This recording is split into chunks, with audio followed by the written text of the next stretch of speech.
Hai semuanya, balik lagi sama aku Ami. Di video kali ini aku mau ngajak teman-teman atau nge-share ke teman-teman gimana sih cara aku bikin budget template bulanan. Sebenarnya budget ini nggak banyak berubah dari budget yang udah pernah aku buat tahun lalu. Nanti link videonya akan aku kasih di atas. Tapi ada sedikit modifikasi yang aku buat dan sebetulnya sih agak cukup panjang kalau aku jelasin di satu video.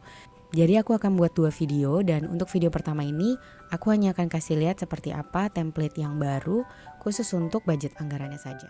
Sebelumnya karena untuk kepentingan pribadi aku nggak bisa disclose dengan teman-teman anggaran keuangan aku yang sebenar-benarnya. Jadi aku akan pakai atau aku akan buat budget template ini dari binder yang aku pakai untuk saving challenge aku.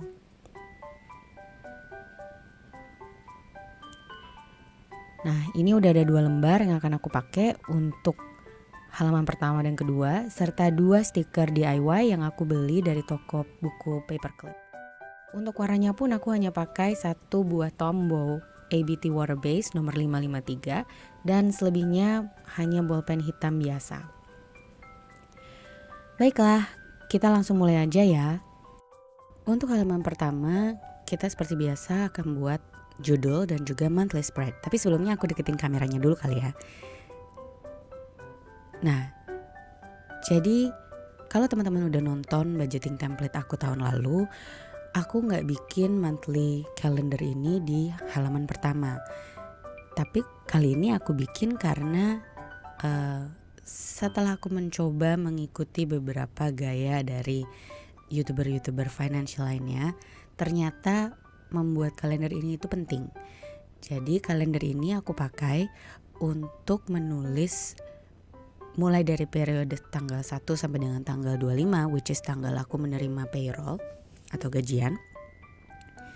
Dan aku juga menuliskan tanggal-tanggal di mana aku harus melakukan pembayaran. Jadi ini semacam self reminder ketika nanti aku membuka budget template aku akan menghindari atau aku bisa menghindari keterlambatan dari melakukan pembayaran.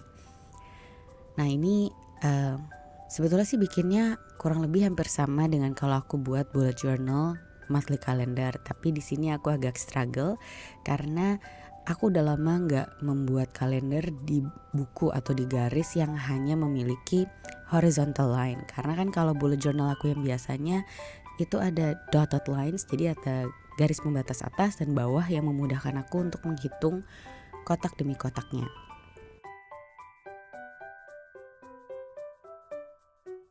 Nah, kita lanjut ya.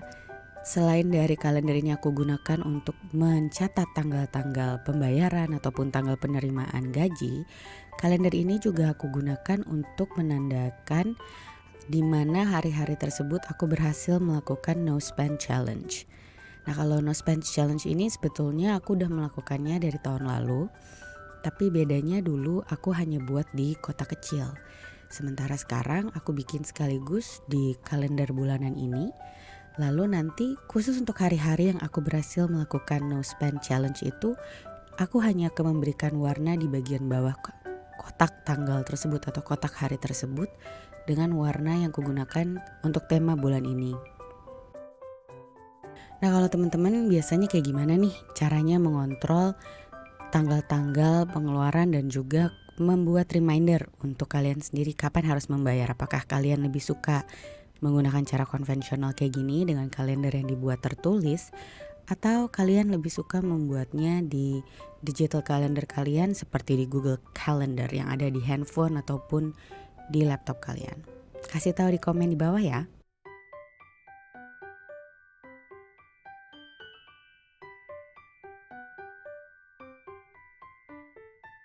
Seperti tema aku untuk budget template tahunan, budget bulanan pun aku nggak bikin terlalu banyak dekorasi, doodles atau sebagainya. Jadi aku hanya berikan 1 stiker yang cocok dengan tema di bulan itu sebagai dekorasi untuk monthly kalendernya. Oh ya, kalian juga bisa kok bikin kalender ini bukan dari tanggal 1 sampai dengan tanggal 30, tapi kalian bisa membuatnya dari tanggal kalian terima gaji, yaitu tanggal 25 sampai dengan tanggal 24.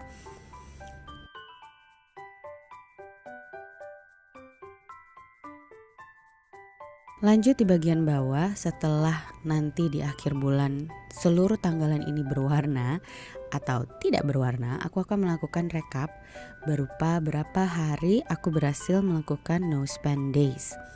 Harapannya sih aku bisa melakukan paling enggak 15 sampai 20 hari, tapi kayaknya mustahil. Oh ya, mungkin tadi aku belum sempat kasih tahu, no spend days challenge ini biasanya untuk variable expense. Jadi kalau itu adalah pengeluaran-pengeluaran rutin, aku nggak menganggap aku gagal melakukan no spend challenge-nya. Tapi kalau itu misalnya beli jajanan atau pergi makan di luar atau shopping tiba-tiba yang tidak direncanakan, itu berarti aku gagal melakukan no spend challenge. Nah, untuk bagian bawah ini aku membuat rekapan biasanya berapa sih dana yang mau aku setor ke rekening bank A, B, C, dan juga berapa uang yang ingin aku tarik tunai. Mungkin aku belum sempat jelasin ke teman-teman ya, tapi aku itu punya beberapa rekening terpisah untuk memudahkan proses pengaturan keuangan di rumah tangga. Jadi ada rekening yang digunakan untuk operasional, ada rekening yang digunakan untuk menyimpan khusus dana pendidikan, dan juga untuk tabungan.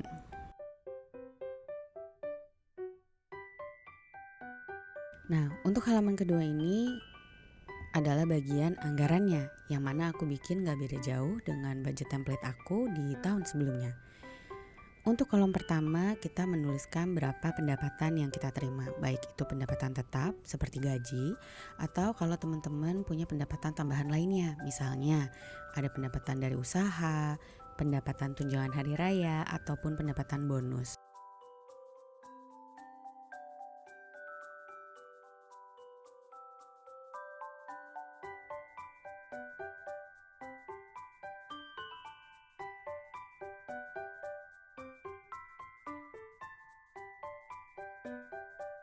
Kolom pembaginya pun masih sama. Di sini aku tulis ada kolom anggaran atau ekspektasi dari pendapatan yang aku terima di bulan itu.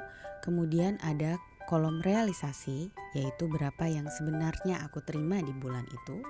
Dan yang terakhir adalah balance, yang digunakan untuk melihat apakah perkiraan anggaranku ini sudah mendekati, sudah sesuai, atau sebenarnya jauh dari realisasi. Untuk bagian yang berikutnya adalah bagian pengeluaran. Sama seperti tahun sebelumnya, pengeluaran itu aku bagi menjadi beberapa bagian. Yang pertama adalah pengeluaran wajib seperti cicilan, atau kalau kalian tidak punya cicilan berarti bisa digunakan untuk investasi. Lalu kelompok yang kedua yaitu fixed expenses, dan kelompok yang ketiga adalah variable expenses. Nah, mungkin yang berbeda dari tahun sebelumnya yaitu aku punya satu kelompok lagi namanya sinking funds. Jadi kalau di atas tadi aku tulis savings, di bawah aku masih menuliskan lagi ada namanya sinking funds. Karena di sini aku sengaja menjabarkan apa aja sinking funds yang mau aku isi, totalnya berapa, dan nanti realisasinya aku mau lihat apakah berhasil atau enggak aku menyisihkan dana untuk sinking funds tersebut.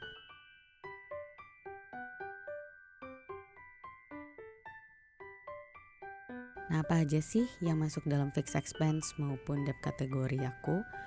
Debt kategorinya bisa aja seperti cicilan atau kalau kalian punya pinjaman personal. Tapi seperti tadi aku bilang, bisa juga isinya hanya savings kalau tidak ada cicilan sama sekali. Lalu untuk fixed expense, itu adalah biaya-biaya yang memang udah pasti rutin kita keluarkan dan biasanya nominalnya itu nggak berubah.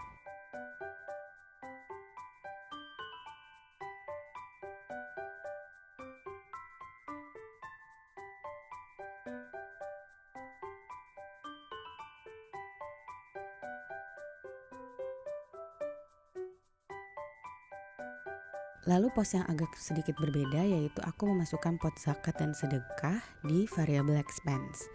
Karena nominal pendapatannya itu fluktuatif atau berbeda-beda, jadi biasanya aku taruhnya di variable expense. Besar nominalnya itu mengikuti besaran pendapatan yang diterima. Lalu nanti setelah semuanya sudah diisi, baru kita akan melihat apakah ada surplus atau defisit dari anggaran yang kita buat.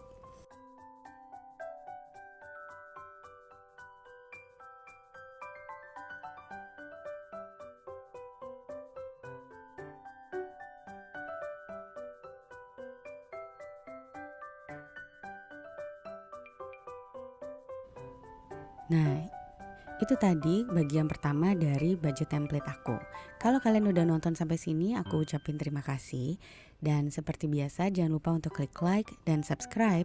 Dan juga nyalakan tombol bel notifikasinya supaya kalian bisa langsung tahu kapan aku pasang video berikutnya. Sampai ketemu di video selanjutnya.